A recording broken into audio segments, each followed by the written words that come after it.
Somebody asked me a question. Can we share our screen in breakout room? Yes, but only your screen to those people. If you are 4 people in a breakout room, only those 4 can see your screen, or they can share and you can see. You can't be in the main room and share your screen to everybody in all the breakout rooms. What is the maximum capacity in breakout rooms? Good question. But I have seen maximum capacity of breakout rooms. I have reached 50 only. It didn't allow me to do more than 50 rooms.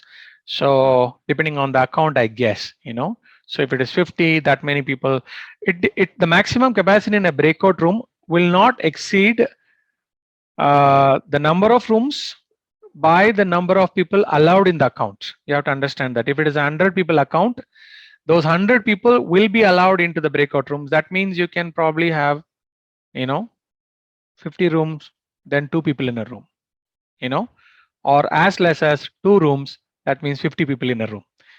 I guess that's all it is. If it is a 500 account, then that is all will be allowed into that many rooms. So we'll have to understand that part. Okay, somebody asked, bro, whenever I'm using YouTube or any other music, my phone sound quality is good, but while using Zoom, my phone audio is very low. Are there any setting I can change? See, my personal experience with Zoom is they have really upped their game on what they call as Zoom client for desktop. It's really excellent quality. But phone, even right now on phone, you can't do virtual backgrounds. So there are some roadblocks probably they are hitting. So while using Zoom on your phone, the audio seems low. It's probably because of your own, phone audio being low, or that app which is running this music is also low. Even here, if I start sharing music, I will show you now. So I'm actually playing the song we heard earlier.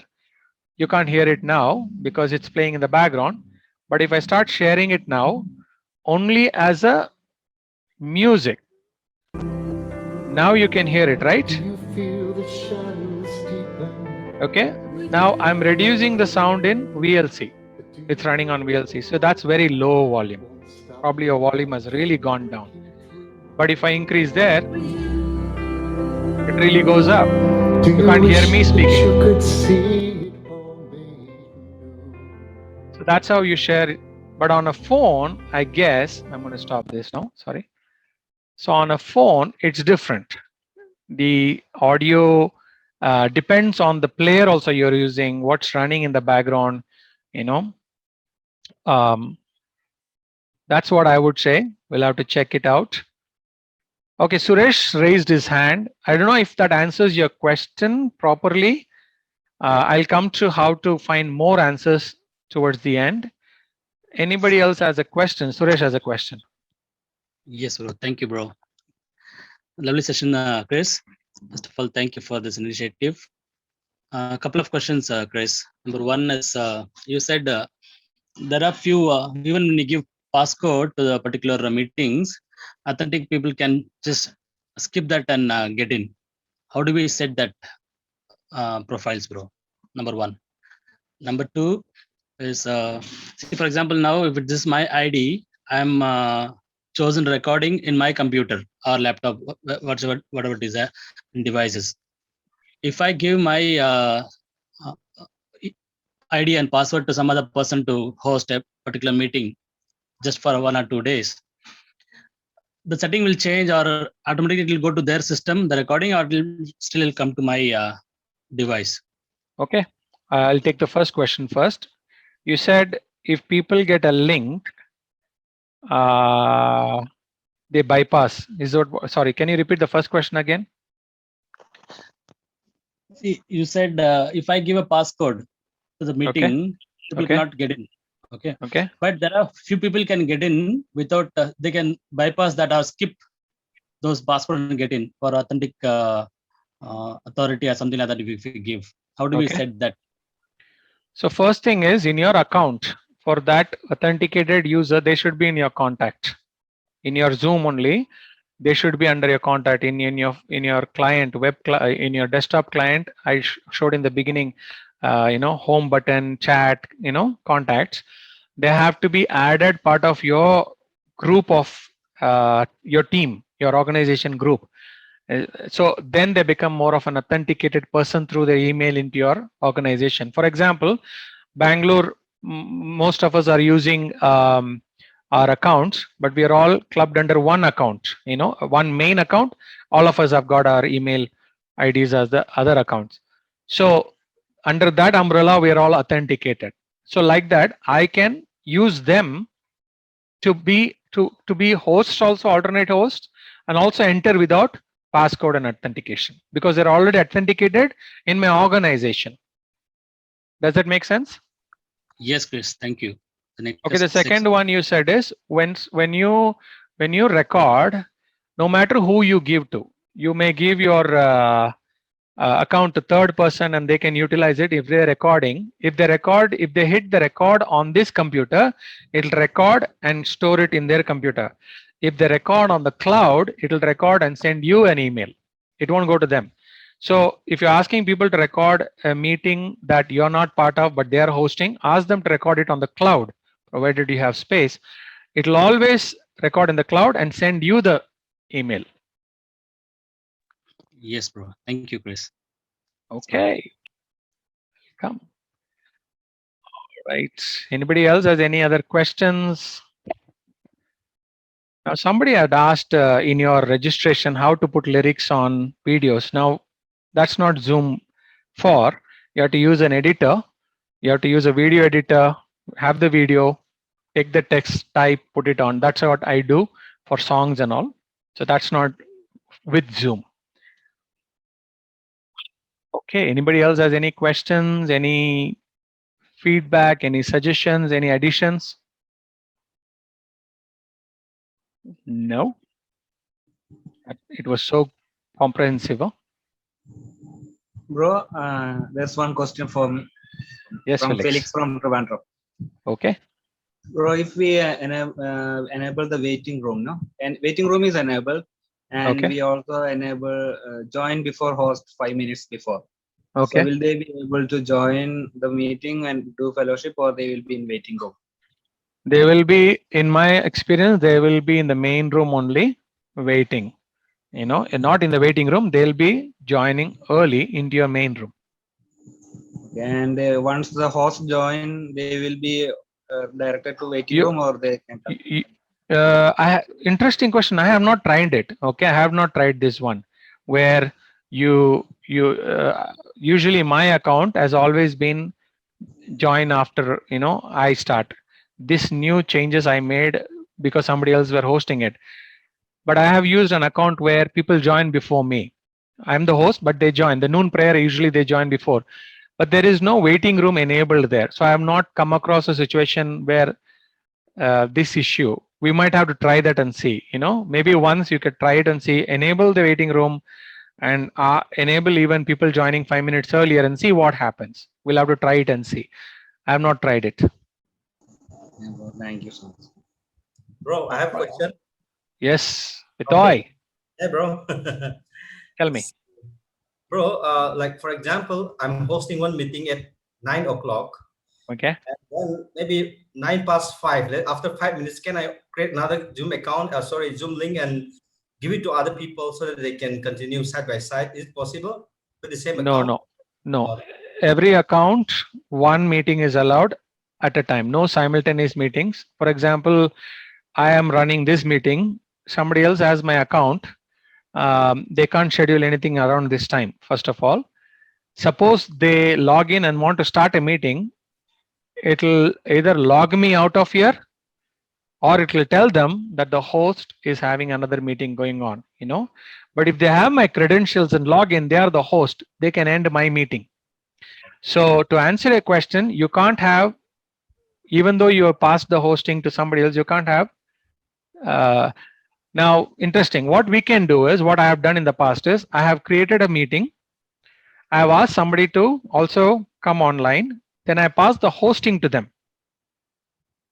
Then they continue. Okay. In that case, I can have my separate meeting. You get what I'm saying? Yes, yes. That meeting is not run on this account right now. It's run on their account. So then my account is free and I can use. But using the same account, we can't have simultaneous meetings. It has to be one at a time. Okay, thanks, bro. Yeah, clear. All right. Somebody's asked. Okay. Ronak has asked you to add. Okay. Ronak is adding this. He says, when we are streaming the meeting live on YouTube, don't share a video that you have downloaded from YouTube in the Zoom meeting. It causes a copyright claim on the YouTube account and the live stream could shut down. I agree. So this is something we all have to keep in mind. Now, what I do is, now this can be true in the case of even, songs. Now we sing songs that we didn't write. We don't own it. For example, we sing "Bless the Lord, O my soul." Nobody in our church owns it, the copyright, because it was written by somebody, composed by somebody, but we sing it. But YouTube, when you're going on live, the YouTube will recognize that as somebody else's property. So I've had many Sunday services run like that, and it will show me copyright issue, not an infringement. But in those cases, it can only give the problem is you can't monetize your meeting. That means you can't make money out of that video that you're usually people apparently use YouTube videos to make money out of it. You can't. But there is something called YouTube strike. That is, if you are using somebody else's property, like an entire video or a clipping of a video or a song, using that, and you're trying to monetize, or you're giving credit to yourself. And if they find that copyright infringement goes on, they can actually have strike against your channel. So I think there are certain, number of strike, and 3 strikes can shut down your channel. Then you are in trouble, and your email ID will have trouble finding any other channel after that in YouTube. So for me, it has not caused strike. And it gives very specifically, if you're singing a song. Now what I do is, I take songs from Disciples Today. I take only the audio. I've asked them permission. I take only the audio, put lyrics, and play it on Zoom. It is aired on YouTube also. And then it shows me later on, it shows me you can't monetize. It will show me a few things. One, it says you can't monetize this song. It belongs to somebody else. And it specifically says this is not a strike. Second, it says this, people in in a different country, in Israel, can't watch this. Some contents are not allowed in some countries, so that song particularly probably falls in that category. So then the people in that countries can't view your video. Those are some things that come up. But a strike is different. Strike is completely, they will tell you very clearly, this is a strike, and that's, we have to completely avoid it. So since we are doing live streaming or using our church, do not avoid taking, as Ronak says, taking video content from YouTube and using it in your service. Avoid that. Completely avoid that. Okay, that's different. All right. Anybody else wants to add or share anything or give me a question? I know we are like almost finishing. No?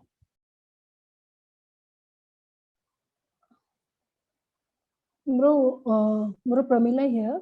Yes, Pramila. Bro, actually, like sometimes when somebody is making some noise is coming, when Zoom meeting is going on, I try to mute them, but they don't get muted, bro. So I just wanted to know that I know. option won't come only. So I don't know what is it, how it is. Yeah, I have come across few situations like that. They are connected to audio. You can't seemingly mute them. Good question. I have to find out why myself. I have tried muting somebody, and for some reason they don't get muted. They are not also co-hosts. They are connected to our audio. For some reason, I don't have an answer for that. I have not tried to find out. It's not a very extensive thing, but it has happened to me once or twice. Eventually, they mute themselves. So I have not really gone after it. I don't have an idea. Let me find out and let you know. Sure, thanks. In the early days, I used to also text people. Okay, can you please mute yourself? But most people don't seem to be seeing those texts, or maybe they don't have the facility to see it or read it. So Sometimes we have I was issues just with that. thinking, do they have any option like that where if somebody wants to mute them also, they cannot do that? No, no, no. There's no setting like that. Mhm. Yeah. There's no setting like that. Mhm. Okay, Bro, I want. Yeah, go ahead, Felix. Such Yeah. a problem. I think that if that person's network is very low, that is the reason we are not able to mute them. Actually, they are still there, but their internet is very less. That's the Could reason be. we are not able. Could be. They're actually not in your control also because but again there will be some noise still coming in. That's what Pramila will be facing also. Their network is bad, but their noise is still coming in. You're unable to see. One advice I give: worst case scenario, send them to the waiting room. Enable waiting room. If that is disturbing the entire meeting, I have done that. I will do that. I'll send the person to the waiting room and put text on the waiting room. There is a way to chat only with the person in the waiting room saying that this is the reason. Can you please? Either they drop out from the waiting room directly or things get sorted out. Avoid, if you don't know for sure, avoid removing participants because they can't come back for the next 24 hours or something is there. So put them in a waiting room. That's true. It's like, waiting room is like face the wall time. Okay. Bro, one more question, last question. Yeah, sure. For example, like if I have a what do you call like a poor network or maybe less data. Okay, suppose those who are using this mobile network, whatever, like Okay. Okay, so I'm just like hosting now. I have a very poor network. So if Okay. I put off my video like this, some people say Okay. it's all safe, Okay. and then the clarity become more clear. Okay. And first part, second part, is it related? Suppose you and then let's say Primala sister also, suppose Okay. like participant. Okay. If you also put your camera or maybe then put off your mute, that also contribute. It affects somehow. Yeah. Both the points are related. Zoom actually uses a lot of bandwidth. Truly uses a lot of bandwidth to give this wholesome experience. So if my camera is on, if Pramila's camera is on, yours is on, and you're viewing it, that means you're receiving that packages, you're receiving the data there, which means it's eating into your data. You understand? So if my advice, if you're in a place where there is a lot of bad network and less bandwidth, and if somebody has got less data also package, like half of GB, 1 GB, best is to use only audio. Switch off your cameras, use audio, because sending these images also requires data. And yeah, you're right, it consumes. So you can check out on Google also how much is used 1 hour. So I checked it last year when I checked it. Zoom uses in 1 hour almost your 1 GB is over in 1 hour sometimes, depending on what is going on. So it's almost 1 hour, 1 GB. Sometimes it's 1 GB in 2 hours, depending on the content. So that's how high. So that's why when I make videos also for Sunday services, I make it at a very low resolution so that the packages that are sent through the video also are not very bandwidth consuming. So I don't try to show high resolutions videos. Sometimes it's, so even when you see our disciples today, song videos and all, they're very low resolutions. Some of them are like 640p, so very low resolution that runs smoothly, much faster, better, uses less package even on YouTube. And that's one of the reason YouTube also has that facility to, if you even upload a very high end one, it will reduce and keep up packages depending on people's bandwidth, it will show automatically. But yeah, it makes a big difference. So for example, like now I'm the host. If I put off my video, but you both are just putting on, yeah, so it will still eat it. my data, right? So then I can participate. Okay. Yeah, so you have to request people. Initially, when I was for the first few months in 2020, I was hosting Sunday services. I didn't have Wi-Fi. Now I have, but the first 6-7 months I was using my data, phone data, and it was a bad area. But then I would constantly keep reminding people, turn off your cameras, guys, turn off your cameras. When the song is going, especially. I also ask people to turn off the camera during the song because it gives a full screen option. Otherwise, one person is switched on also, one small pocket will come up on the top. All right. Somebody's written something. Sometime virtual Zoom meetings become only a voice Zoom meeting. Is it okay or shows like now? Some of it are moral ideas, principles that are different. I know some people can afford to switch on and show, but it could be anything. It could be lack of participation. It could be they're actually not presentable. People are honestly like I'm using my backdrop because if I switch it on, you will see people walking around in the background and all. So different reasons people have, but we are not going there now. I want to share this before I close up. This is for all of us. Okay, where's this? If any of you want to learn further, get more details, these links, I'll put this also. I don't know, I can send it to you now. PPT you can download and keep the PPT I made. But this, even if you go to Google and type Zoom support or support Zoom, you'll get all this. There are video tutorials on Zoom that helps you to learn breakout rooms and different things. You can easily find out more answers from the FAQs and all that.